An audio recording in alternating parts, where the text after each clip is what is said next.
In this devotional, I'm going to share with you 3 thoughts from Job chapter 1, verses 20 through 22, and answer the question, how can I suffer well?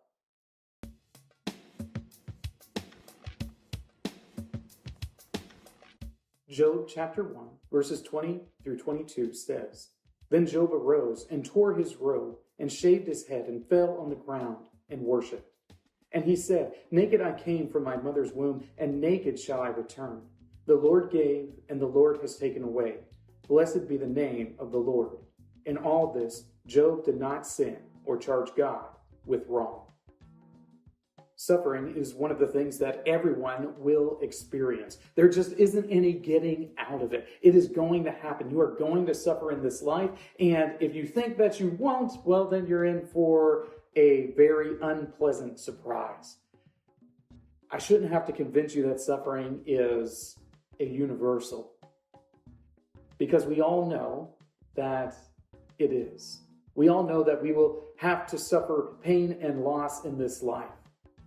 And because of that, it's really important for us to figure out how we can suffer well, since it's something that we know that we will all experience. In order to answer that question, I'm going to share with you 3 thoughts from Job chapter 1, verses 20 through 22. Thought number 1, accept your situation. Here's Job's situation. He had just lost all of his children. He had just lost all of his wealth. He had just had so much taken away from him. And what does he do? He grieves. He mourns. This is what it means for him to tear his clothes and to shave his head. These are the outward motions of grief in this ancient culture that Job comes from. So he accepts his situation. He accepts that he has once been greatly blessed by God to have this family and all of this wealth. And he accepts that that time of blessing has come to an end. He says these words, Naked I came from my mother's womb, and naked will I return to the earth. He is acknowledging the fact that he has lost everything. Thought number 2, worship the Lord.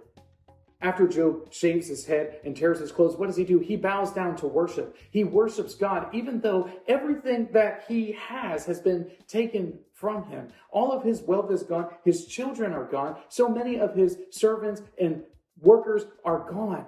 They're dead. And yet he still finds it appropriate to worship God. See, in the midst of suffering, we need to acknowledge that God is still God. Even though we might be experiencing the worst possible thing we will ever experience in our lives, that doesn't mean that God is not on his throne. The fact that we are suffering doesn't take anything away from his power or authority or control. It does force us to rethink what it means to be blessed by God. It does force us to reconsider something of his character and how he interacts with man, our relationship with him. So often we think that the Lord is just up there in heaven seeking to bless us and give us good things. And then we get upset when those good things are taken away as if we had deserved them. But you're never deserving of God's mercy. If you were, it wouldn't be mercy. You're never deserving of God's grace. If you were, it wouldn't be grace. Thought number 3, trust the Lord. Job trusts the Lord.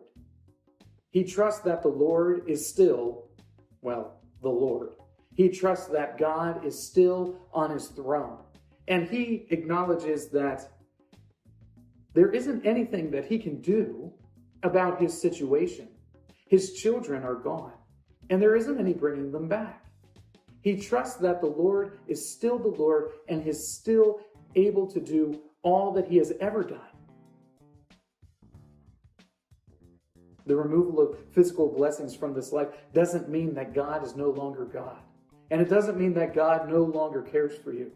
But it does mean that you have to think about how God can still be God and yet not be blessing you.